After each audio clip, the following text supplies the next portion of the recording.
I'm Jason Rentner with Jamir Howerton, bringing you another edition of Pro Football Hall of Fame Archive exclusive. Today's guest is one of the funniest actors on TV and now the big screen, Ty Burrell. Thanks for joining us, Ty.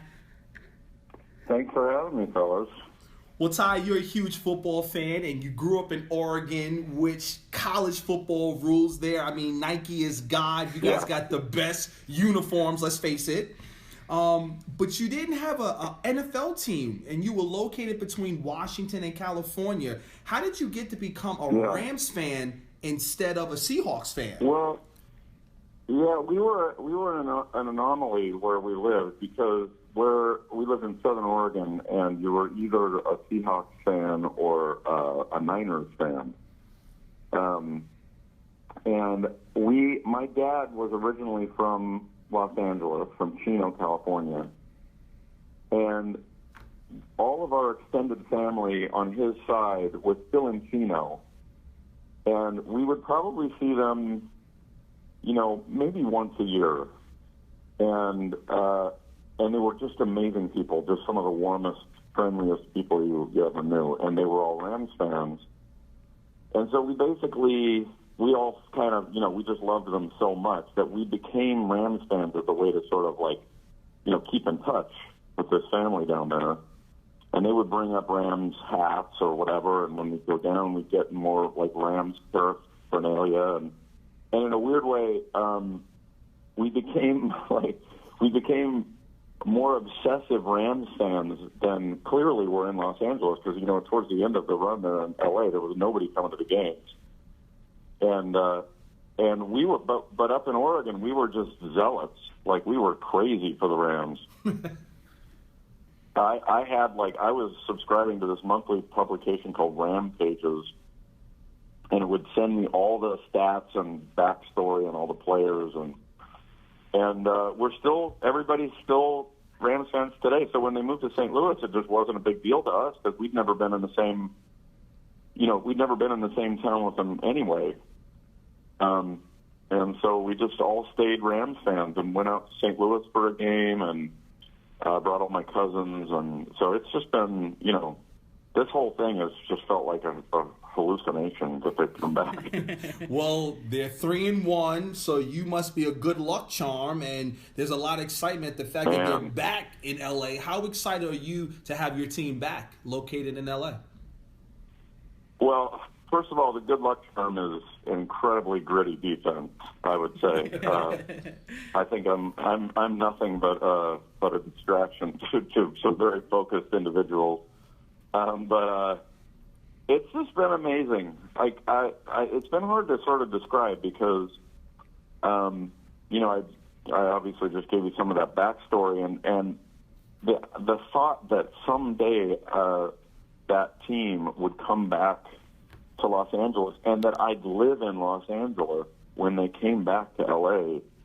And it really has been it has felt like a hallucination. There have been a couple of times standing on the field or just being at the game, looking around in the stadium and going, are they actually here?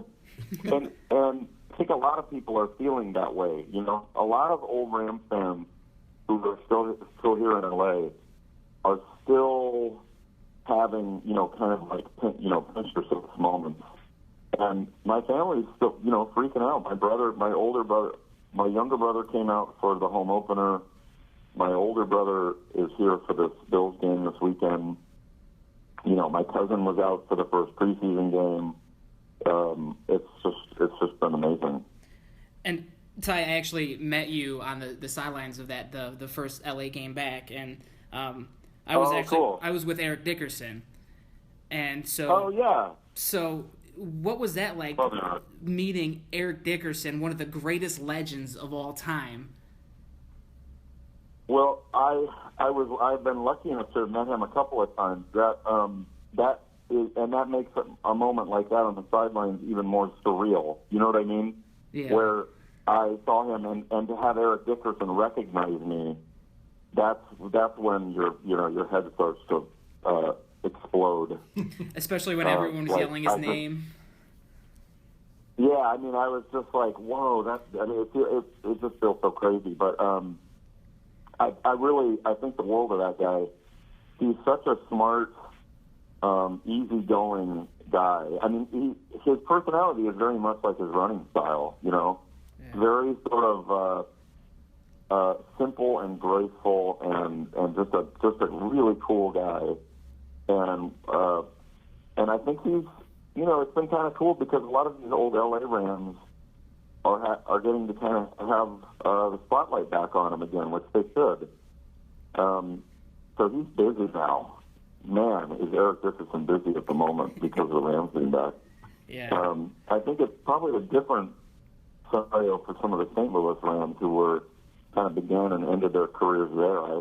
I don't know what this is like for them. You know, I mean, it's got to be a little bit weird, but for all the old LA Rams, it's just seems like a pretty exciting thing.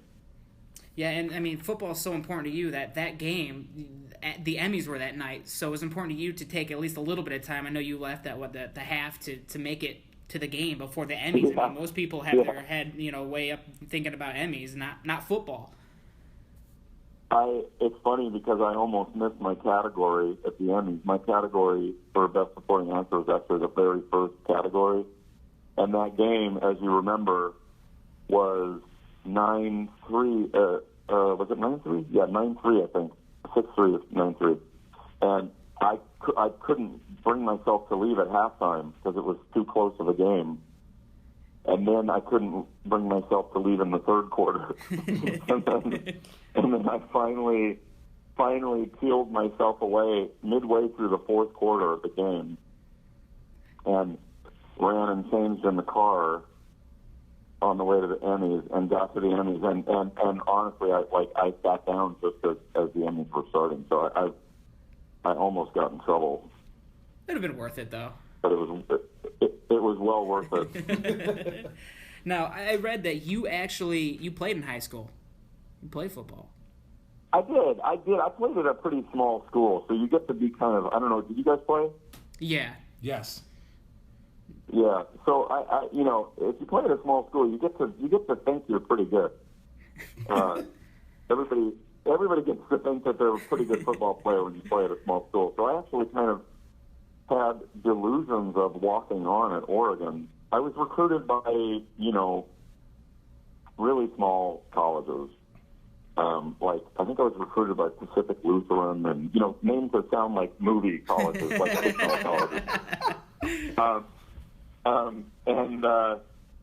And I loved playing, and I was, you know, for a small school, you know, I was doing okay. But none of the bigger schools reached out to me at all, understandably, because I didn't belong there.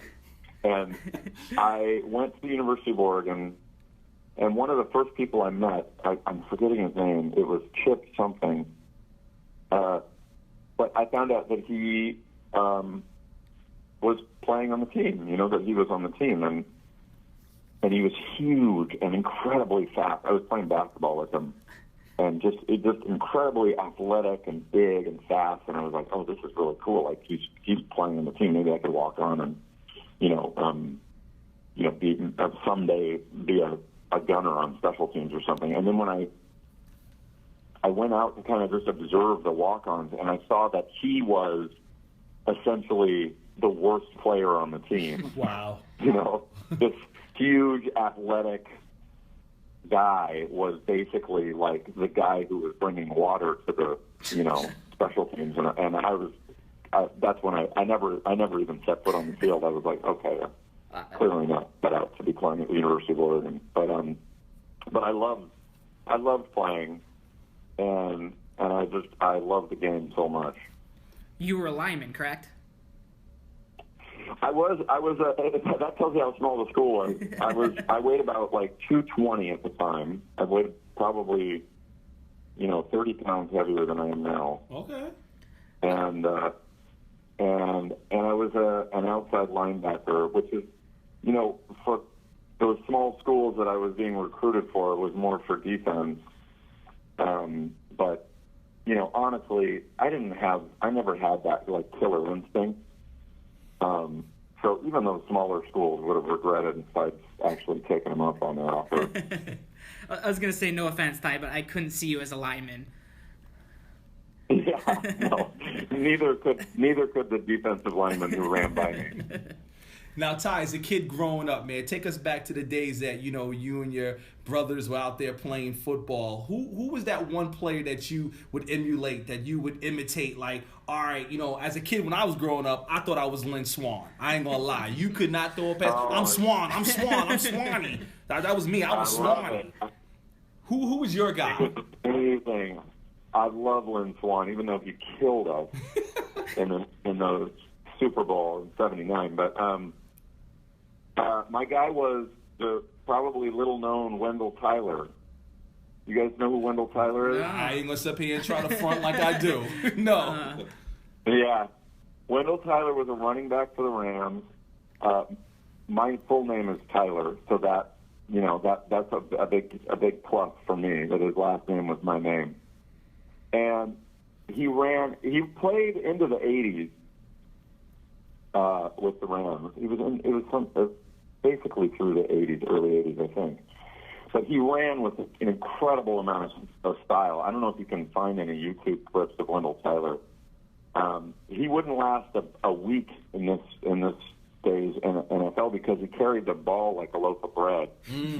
He would actually hold the ball with one hand and would swing it out over people. You know, like he ran with like a kind of like with an abandon, and he fumbled constantly. I was going to say he had to. Football. There's no way.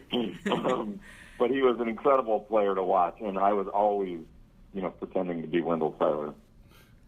Now, you know, playing the game, you learn more than X's and O's. You learn a lot of the values. You learn values and lessons of the game that help you succeed, again, just not only on the field, but off the field. What lessons and values did you learn from the game that helped you succeed in your life and in acting, in your career?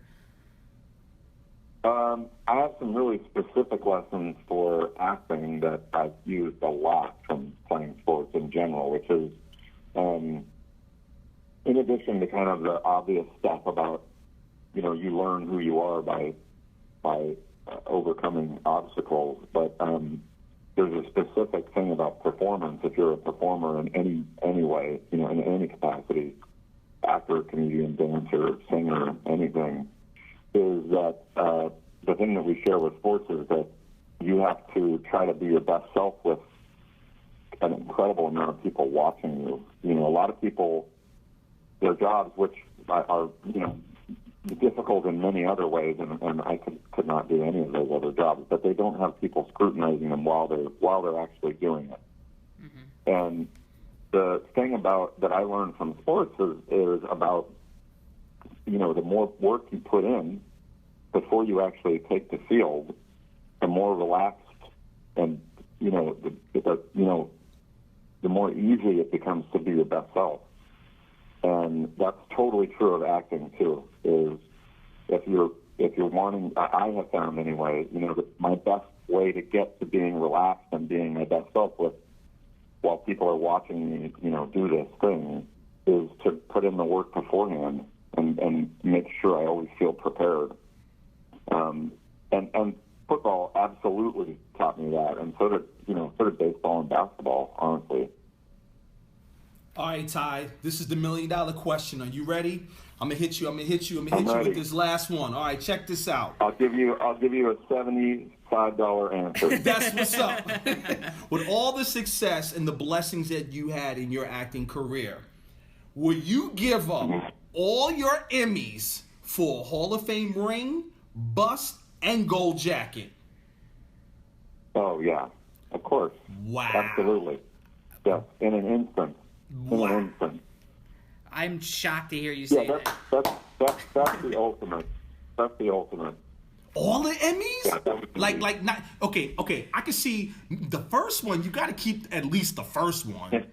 Yeah. All right. I'll keep the first one, and then give the rest of them away. And then I got to give up. I guess I got to give up something on the Hall of Fame for that. So I'll give up the bust, because nobody needs to see my weird face. Well, you know, we thank you so much, Ty. We know you're busy shooting right now. We thank you for your time to talk to us. It was an honor to talk to you today, and We appreciate it. It's my pleasure, guys. Thanks for having me on.